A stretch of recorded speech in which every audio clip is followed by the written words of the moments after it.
let me clarify what I just said. And that is the melacha of erasing on Shabbos is a melacha you can't write, melacha you can't erase. According to the Torah, the melacha of erasing is only if you're erasing with the intention to rewrite. You're erasing two letters, the intention to rewrite two letters. That's how it was in the Mishkan. Rabbinically, it's prohibited to erase, even if it's one letter, and even if it's not the intention to rewrite. So we gave examples, practical examples, and that is, let's say the window was fogged up and you want to make letters on the window. You can't do that. You want to write into the snow. You can't do that. But that writing is in itself a rabbinical form of writing because it's not a permanent way of writing. So besides that, writing one letter is rabbinic, but if the letters are not permanent, then it's always rabbinic because it's not the permanent way of writing. So writing into the fog, writing on the windows fogged up, writing into the snow, that's rabbinically prohibited because it's not a permanent way of writing. We discussed, let's say, if something spills on the table, juice, whatever, and you're going to, with your fingers, you're going to start drawing out letters, using the liquid on the table. That's also a form of writing. You're not allowed to do that. Then we discussed that if let's say you want to take pretzels or whatever and start making letters with it, putting it together on the table, forming letters, playing with it, that's allowed because there's no connection between the letter and the table or whatever, whatever you're connecting it to. There has to be some type of connection. With liquid, there is a connection. It's not like you just pick it up. It's no table is wet. There's a connection there. But let's say I'm going to take, this is muktzah, fine. Let's say it's not muktzah, okay? Imagine it's not muktzah. I'm going to make letters, making a T. There's no problem because there's no connection. But we spoke about Scrabble with putting the boxes into the locks in that connects into something, then that you can't do.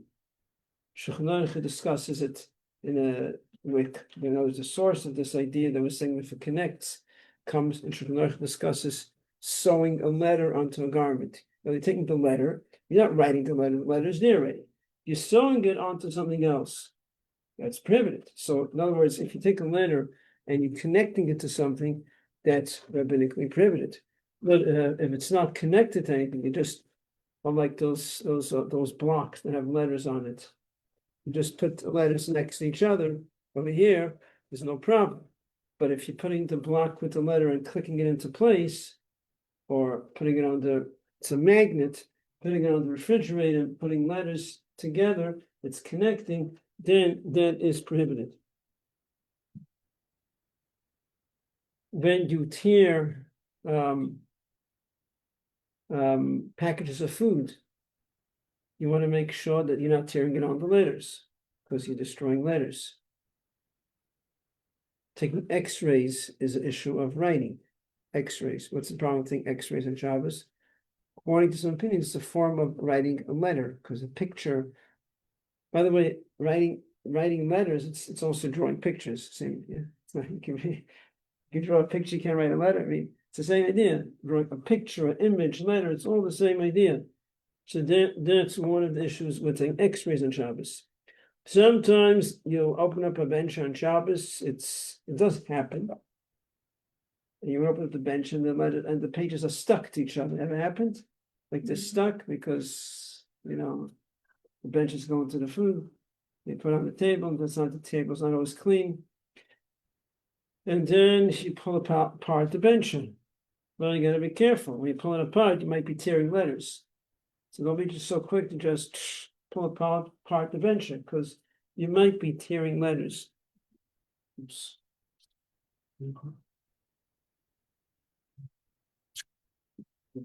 There. Now, let's move further. So, sometimes you're eating food that has letters on it. You have, let's say, the cherry, you have the cereals, or you have food that have letters engraved in it, or letters on it, birthday cake, cookies. The cookies have letters in it.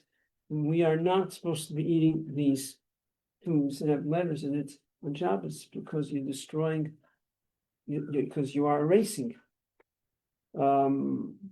There are opinions that say that it's not a problem to eat. The problem is only if you're breaking it, because eating is not called erasing. Eating is called eating. It's not a malacha when you eat.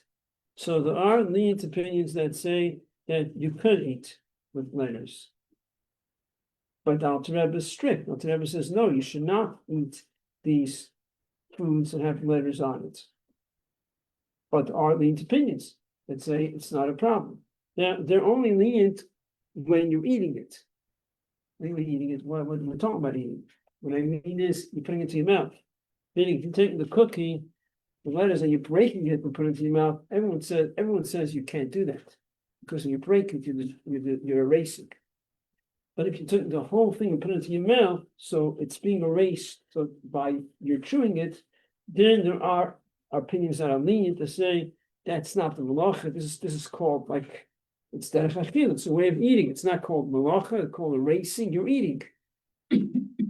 But the Alter Rebbe is strict, and the Alter Rebbe says you should not do it. You should not eat foods that have letters on it. That's why they have now from bakeries. When familiar with that? The birthday cakes, they have like a separate platter, a separate layer of chocolate that put the letters on it, and then they could just pick that up.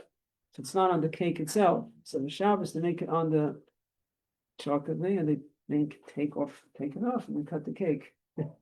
Yeah. The Alter Rebbe says we can be lenient for children, that you could give children foods that have letters on it. You should not put it into their mouth directly, but you could give it to them. You're not directly making them transgress, and they're under bar mitzvah. So the Alter Rebbe is lenient for children. Now, because of this prohibition of writing, there's also a rabbinic decree, as we always have, where the Chachamim always put a safeguard around the Torah so we don't come to transgress. So our sages put a safeguard around the Torah and we don't transgress and come to write. So they said that you cannot do other things so you don't come to writing. What are you not allowed to do that could bring you to writing? That is doing business. You can't buy and sell business. Like everyone knows, you can't do business on Shabbos. And if you ask children, why can you do business on Shabbos? You say because business means with money, and money is muktzah. Money is muktzah, opposite. Money is muktzah because you can't do business. Why can't you buy and sell on Shabbos? What's the problem buying and selling? There's none of the 39 malachas speak about doing business. What's wrong doing business on Shabbos? It's all a decree of the sages that you can't do business because you might come to write. When you do business, usually write. Not these days. No one writes these days. No. Right? In class, it's good. You're writing. But I'm saying, in terms of business, everything's a computer button. You print, but now everything you're buying. There's a sale. You have to write up a document. So they made a decree that you cannot do any business because you can't. We can't do this because you might come to write. Including in this decree of not doing business, is also any type, not just buying and selling, it's hiring. You want to hire someone to do a job for you. Even giving a gift is included because a gift is the same idea like buying and selling because you're transferring ownership. What's buying and selling? You're transferring ownership of something. So when you're giving a gift, it's the same idea. You're transferring ownership of this item to this other person. It's all included in the decree of business. Yeah. If they're not talking about business or not talking about money, also comes from this? Like No, not talking is something else. That's a separate issue. We'll get to that next issue. It's totally different.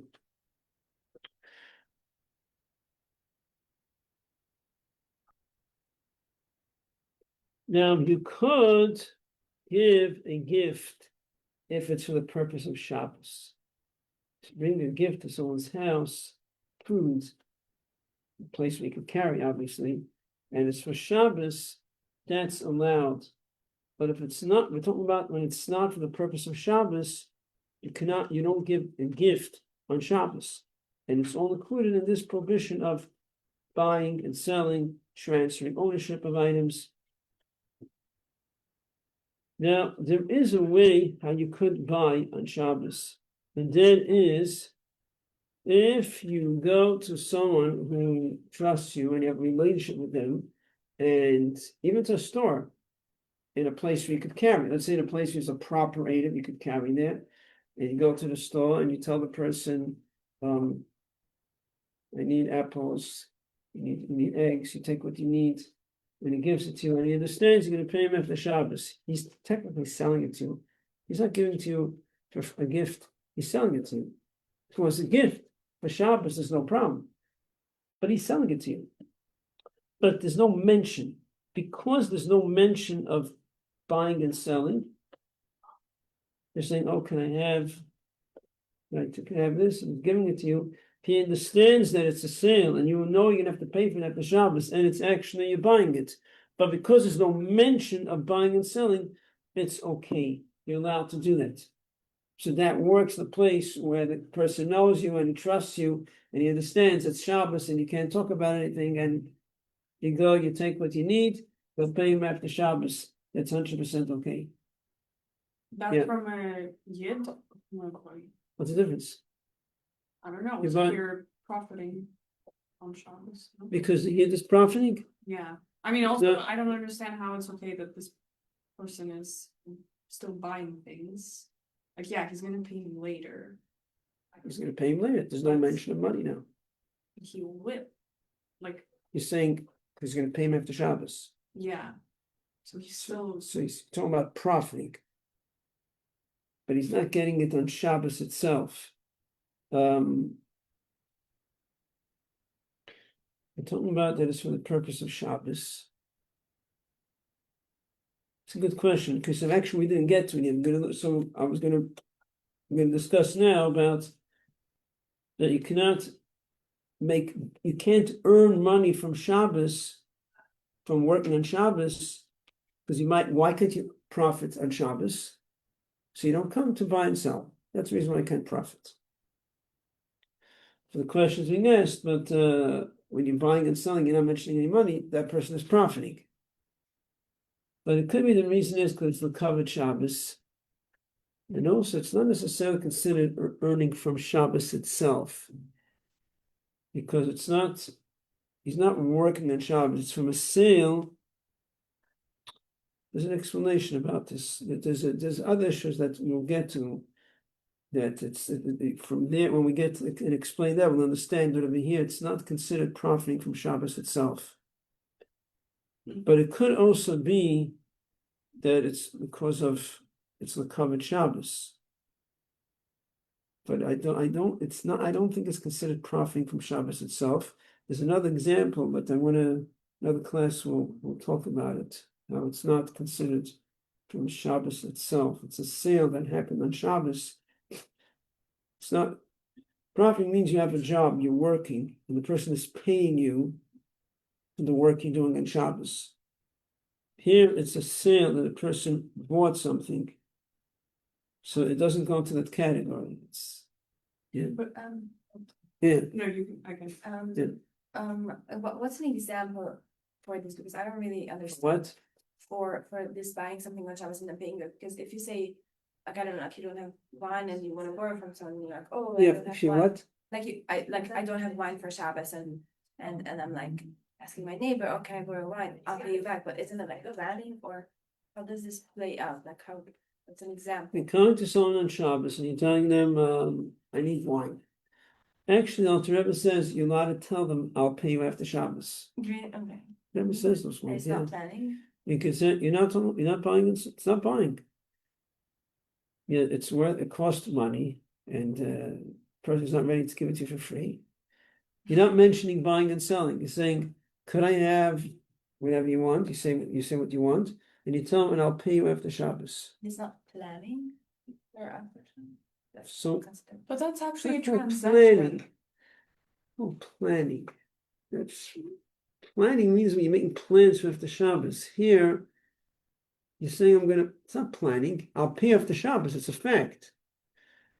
I will pay you after Shabbos. It's not called planning. You're saying a fact. I will pay you after Shabbos. Planning means you're planning to do something after Shabbos. You're saying I will pay you after Shabbos. It's different than planning. Why is that not doing business though? Like what makes that? Because why can't you do business? Because our sages printed it. So they Yeah. only printed it in a specific way, but it's done in a certain way.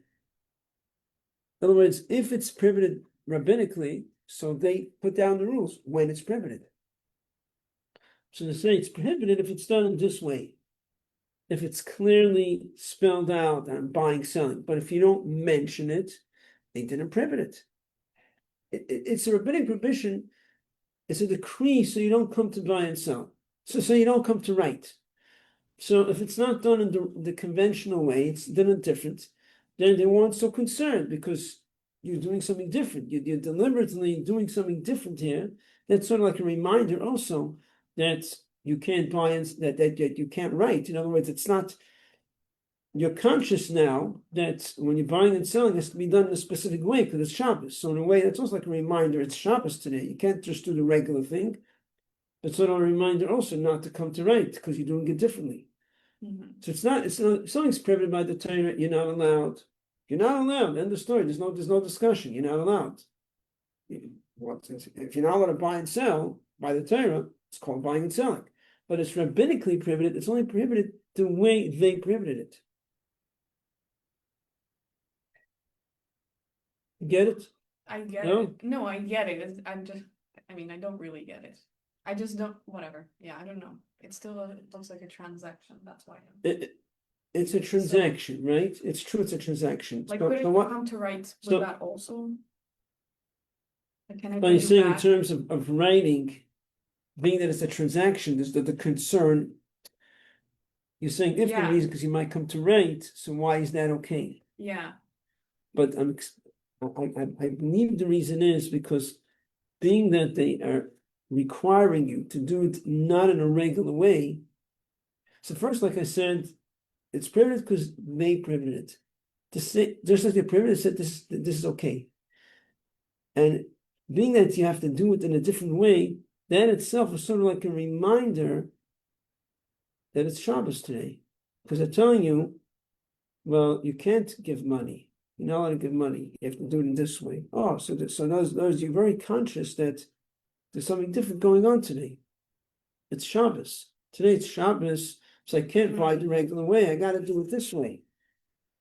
You can't give money. You have to say this, and then, so that's also like a reminder that you shouldn't come to write things down. Get it? Okay. Yeah. Just 1 second.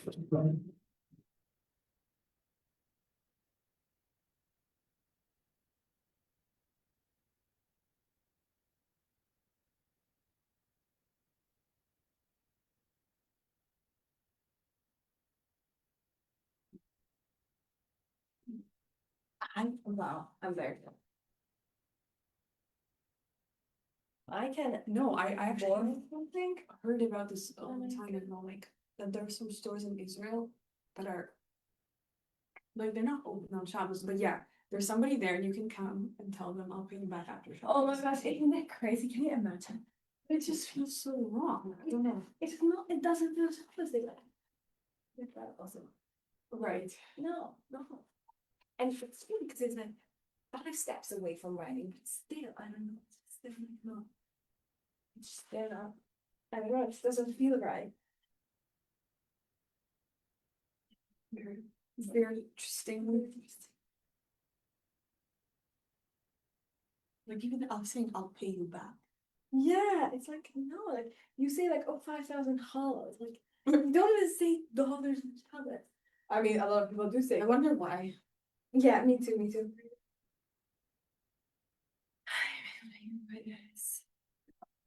So funny how Mrs. Cohen wrote this message. It's like I don't understand it. We're like, okay.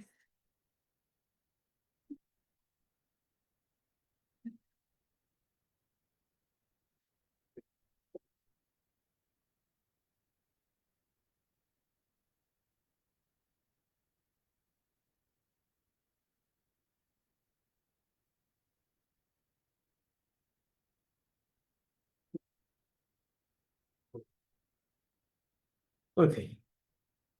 Now, so we can't earn money from Shabbos, and that's all included in the decree that you might come to do business. So just like you can't buy and sell and do business and give gifts, you also can't earn money from Shabbos. Earning money is different than doing business. You can earn money from being a babysitter. You can earn money from doing stuff that you're allowed to do. So we have a job on Shabbos to help in the kitchen or whatever, part of a catering or whatever, doing work that's permitted, but you cannot earn money from doing it. So, because if you're allowed to earn money, then that could lead you to doing business. Because when you do business, you earn money. And you can't do business because you might come to rate. So it's all included. It seems like it's one decree, another decree, but it's really one decree, one big decree, just holding everything together and making it strong. So you don't come to rate, so you can't do business and you can't earn money, because if you're earning money, that can lead you to do business, because doing business, making money. And you have a job and you're earning money from Shabbos, so you cannot earn money from Shabbos. That's the bottom line. So if you have a job in Shabbos, to be a babysitter or whatever, you can't make money. You can't get paid. So what do? So there's something that can't be done. It's called, expression called behavlo. You hear the expression people saying that you do it behavlo. Havlo means swallowed up.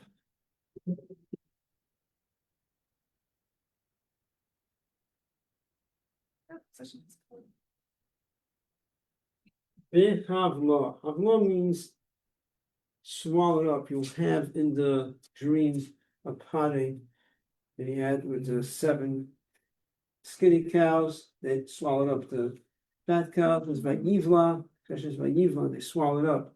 So Behavlo means swallowed up, which means that you can't get paid, but it has to be swallowed up, meaning whatever you're being paid has to go together with other days. You can't get paid just for Shabbos.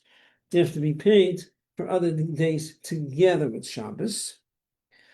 So if it's together with other days, it's not so obvious that you're getting paid just for Shabbos, and that's okay. But it's not so simple, because let's say you get paid per hour, and you're working 5 hours on Shabbos and 5 hours during the week, getting paid $20 an hour, let's say. So now 5 hours on Shabbos, 5 hours on Friday, so total is you're going to get $200, right? Does that mean that's what it means by law, that getting paid for everything together? No, that's not what it means, because you're still getting paid per hour. So law means that it's one price for everything together. So if you have a job, that the job is that they're paying you $100 to prepare the meal for Shabbos. One lump sum, $100. And the job begins Friday afternoon and it goes into Shabbos. So now you're getting paid for Friday and Shabbos together. One lump sum. That's called Bavlo. That they permitted because it's not so obvious that you're getting paid for Shabbos, so they didn't prohibit that. So how would you do it with babysitting? With babysitting, that if the babysitting is just on Shabbos, then you cannot, there's nothing to do. You can't get paid for Shabbos. No, if you like work for a family, for the same family. What, Yeah. what are the details? Are you working just Shabbos? Are you also working during the week? During the week also. During the week, and you're getting paid per hour. You're right. So the hours of Shabbos, you can, if you get paid per hour, and adding up all the hours, and then adding up the hours of Shabbos, those hours of Shabbos you can't get paid for. Okay, so you couldn't ask them to pay you, I don't know, $40 total. Not per hour, just $40 total Total for what? for the babysitting. For the whole week? No, for Shabbos. Like so that it's in one block, like you said. But you're babysitting just Shabbos. No, and you work for them also throughout the week. Like and then combine, $40 for a whole week. no, Right. for the Shabbos. Like, How would that work just for I'm just Shabbos? thinking, how do people babysit on Shabbos? How many hours are you babysitting on Shabbos? Give me, I'm not, but so whatever, some- give me exact hours. What's an example of like $40? 2 hours. You're choosing a number. It's not about the number, but because you're choosing number 40, I'm not understanding what the example is. $40 would include for a whole week.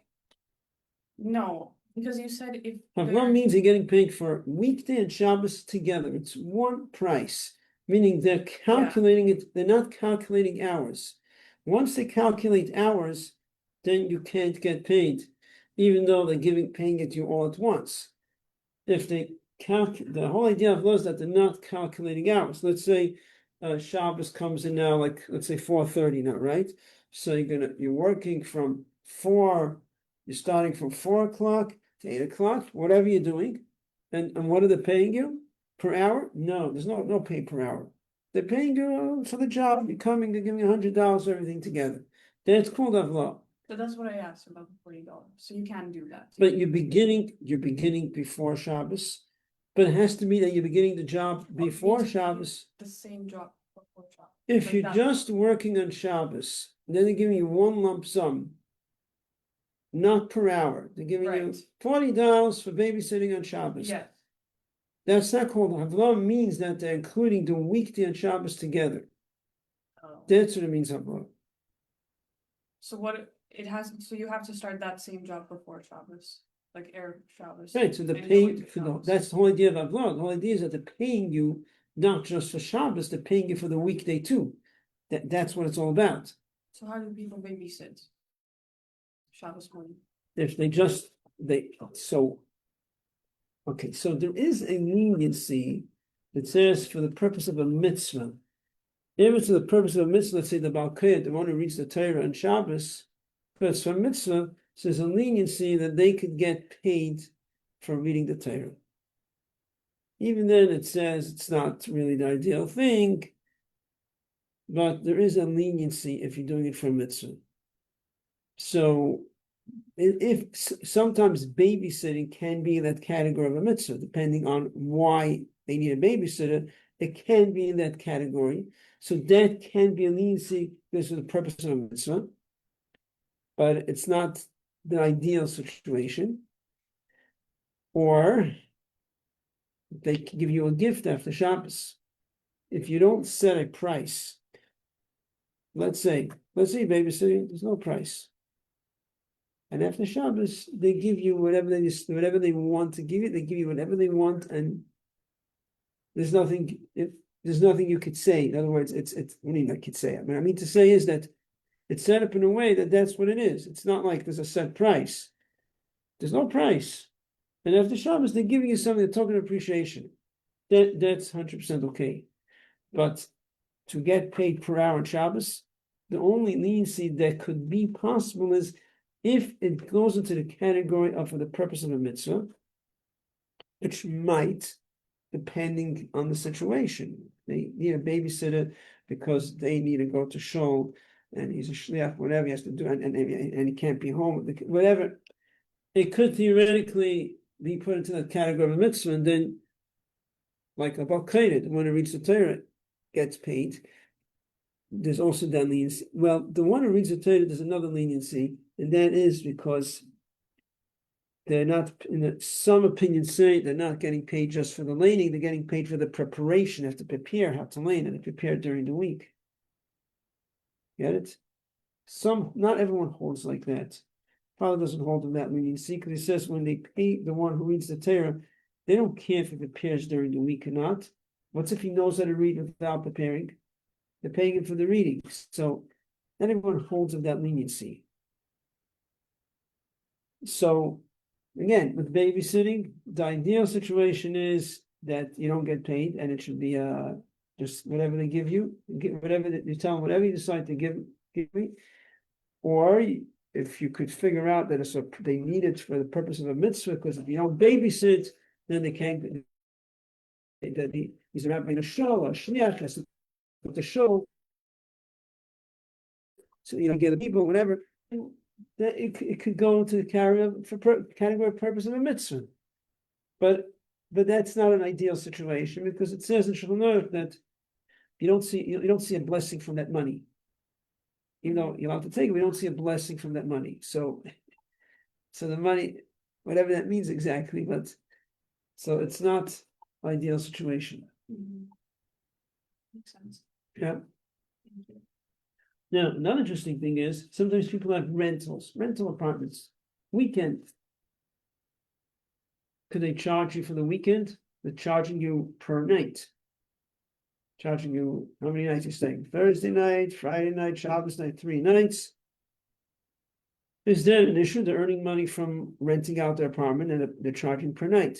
So there is a heter, meaning it's brought down that it's okay, because when they charge you, usually they charge a set price, and that price is not just for Friday night, it's like you're coming before Shabbos.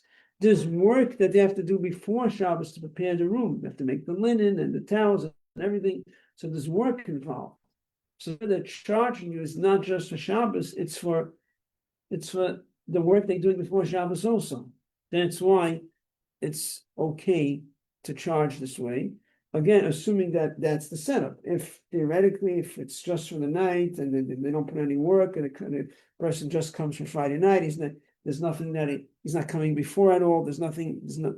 But usually it's set up in a way where they do have to put in work before Shabbos. They have to set up the room, and the person's coming before Shabbos. He's already using the place before Shabbos, so it's usually it's not just for the night, it's for also before and after Shabbos. So that's what the leniency is.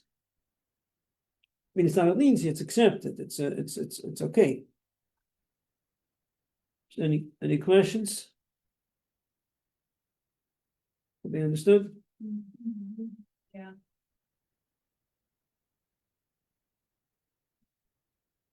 Okay. Stop here. Oh, I had a question about erasing images. Erasing what? Images, Pictures. yeah. So if It's like a package has an image on it, sometimes the chips have pictures of chips on them. Mhm. That's also not. So tearing it. Yeah. If it's actually a real image, it depends. Sometimes it's so light you can't see anything. If it's actually a real image of something, then you can't. Yeah, it's a picture, yeah.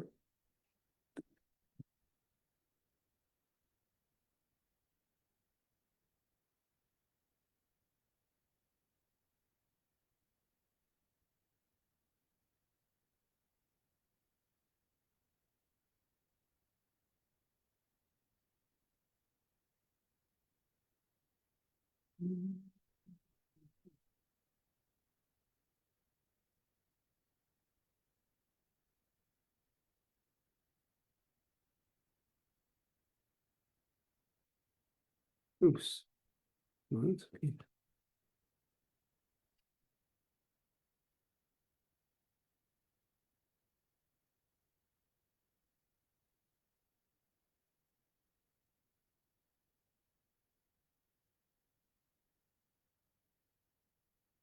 Maybe? Yeah. I don't know. Depends. Thank you.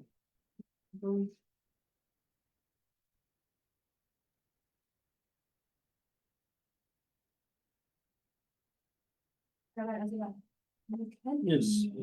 my mother to work even